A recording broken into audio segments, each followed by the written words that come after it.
15 अगस्त को अब चंद दिन बाकी रहे हैं। 15 अगस्त यानी इंडिपेंडेंट डे। इंडिपेंडेंट डे को भारत भर में सभी लोग तिरंगे को सलामी देते हैं। तिरंगा यानी Indian national flag.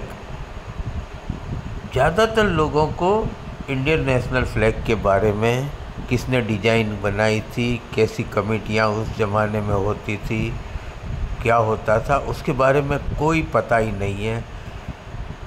Indian national flag किसने बनाया था, किसने क्या किया था इसके अंदर, किसने फाइनल किया था ये फ्लैग, वो सभी जानकारी लेकर मुस्लिम ऑफ गुजरात के ऊपर बता रहे हैं शहर अहमदाबाद के कांग्रेस के महामंत्री शफी भाई टायरवाला। अस्सलाम वालेकुम, मैं शफी टायरवाला, महामंत्री श्री अहमदाबाद शहर कांग्रेस समिति।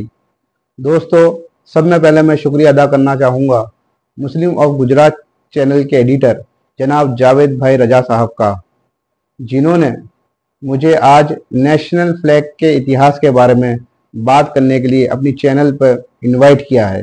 आइए हम और आप हिंदुस्तान के राष्ट्रध्वज के बारे में बात करेंगे। हमारे राष्ट्रपिता महात्मा गांधी जी ने कहा कि हिंदुस्तान का ऐसा झंडा होना चाहिए जिसके नीचे हिंदुस्तान में रहने वाले तमाम लोग जमा हो सके।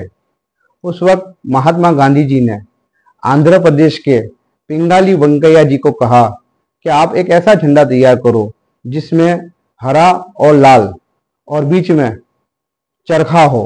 तब गांधी जी के कहने पर पिंगाली वेंकैया जी ने एक ऐसा झंडा तैयार करा जिसके ऊपर हरा रंग था, नीचे लाल रंग था और बीच में चरखा था।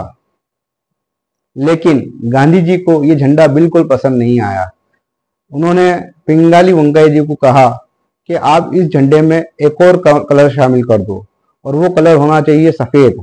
तब गांधी जी के कहने पर पिंगाली वेंकैया जी ने झंडे में तीसरा कलर भी शामिल कर दिया। बड़ी जद्दोजहद के साथ आखिर में 1931 में इंडियन नेशनल कांग्रेस के तरफ से एक ऐसे झंडे की परमिशन मिल ही गई जिनमें 3 कलर शामिल थे। ऊपर केसरिया कलर, बीच में सफ़ेद और आखिर में हरा। और वो झंडे के बीच में एक चरखा बनाया गया हुआ था जो गांधी जी के कहने पर ही बनाया गया था। उसके बाद 1931 से 1947 तक यही इंडिया का झंडा रहा और इसी झंडे के नीचे भारत के लोगों ने आज़ादी की लड़ाई लड़ी थी। 1947 में जब अंग्रेज भारत छोड़कर चले गए तब सभी भारतवासियों के मन में एक ही सवाल था, अब हमारे भारत का झंडा कैसा होगा? क्योंकि अब तक भारत के लोगों ने जिस झंडे के नीचे आज़ादी की लड़ाई लड़ी थी वो झंडा भारत का झंडा नहीं था, बल्कि वो कांग्रेस पार्टी का झंडा था। और भारत के झंडे को कांग्रेस पार्टी के झंडे से अलग रखना बहुत ही ज़रूरी था। 1947 में एक ऐसी टीम बनाई गई जिसके ऊपर ये जिम्मेदारी थी कि वो भारत के पुराने झंडे में बदलाव करके एक नया झंडा तैयार करे। और उस कमेटी में श्री जवाहरलाल नेहरू जी, सरदार वल्लभ भाई पटेल जी, डॉक्टर भीमराव अंबेडकर जी, मौलाना अबू कलाम आज़ाद जी और बड़े बड़े नेताओं शामिल थे। दोस्तों, उस वक्त संविधान सभा के जनरल सेक्रेटरी थे जनाब बदरुद्दीन तैयब जी। बदरुद्दीन तैयब जी ने संविधान सभा में एक प्रस्ताव रखा जिसमें भारत के पुराने झंडे के अंदर चरखे की जगह अशोक चक्र लगाया जाए। तब संविधान सभा में सभी लोगों को बदरुद्दीन जी का ये प्रस्ताव काफ़ी पसंद आया। तब तिरंगा में अशोक चक्र को हमेशा के लिए शामिल कर दिया गया। दोस्तों, मैं ये आपको बता दूं कि बदरुद्दीन तैयब जी ने विधानसभा में जो प्रस्ताव रखा था भारत के राष्ट्रध्वज को बदलने के बारे में, वो आइडिया बदरुद्दीन तैयब जी का नहीं था, बल्कि उनकी वाइफ, उनकी बीवी सुरैया तैयब जी का था। सुरैया तैयब जी ने तिरंगा का नक्शा एक कागज पर बनाया था।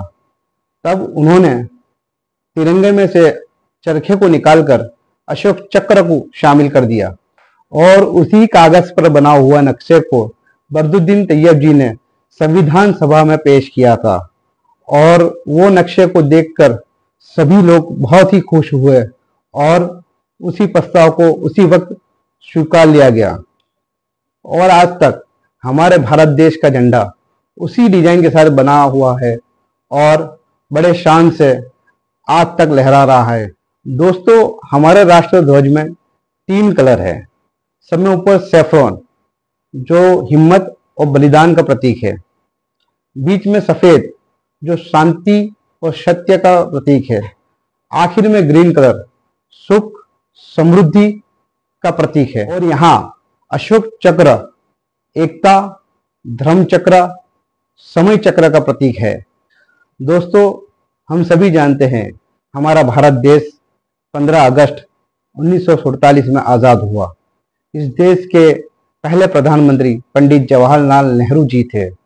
पंडित जवाहरलाल नेहरू जी ने 15 अगस्त 1947 के रोज राष्ट्रध्वज को लाल किले से लहराया था और 26वीं जनवरी 1950 के रोज भारत गणतंत्र बना और भारत देश का प्रथम राष्ट्रपति डॉक्टर राजेंद्र प्रसाद जी ने राष्ट्रपति के पद की शपथ ली। ऐसे ही 15 अगस्त के स्वतंत्र दिन पर भारत के प्रधानमंत्री राष्ट्रध्वज ग्रहण करते हैं और 26वीं जनवरी के रोज भारत के राष्ट्रपति राष्ट्रध्वज को लहराते हैं। मजहब नहीं सिखाता आपस में बैर रखना, हिंदी हम वतन है हिंदुस्तान हमारा, सारे जहां से अच्छा हिंदुस्तान हमारा। जय हिंद, जय भारत।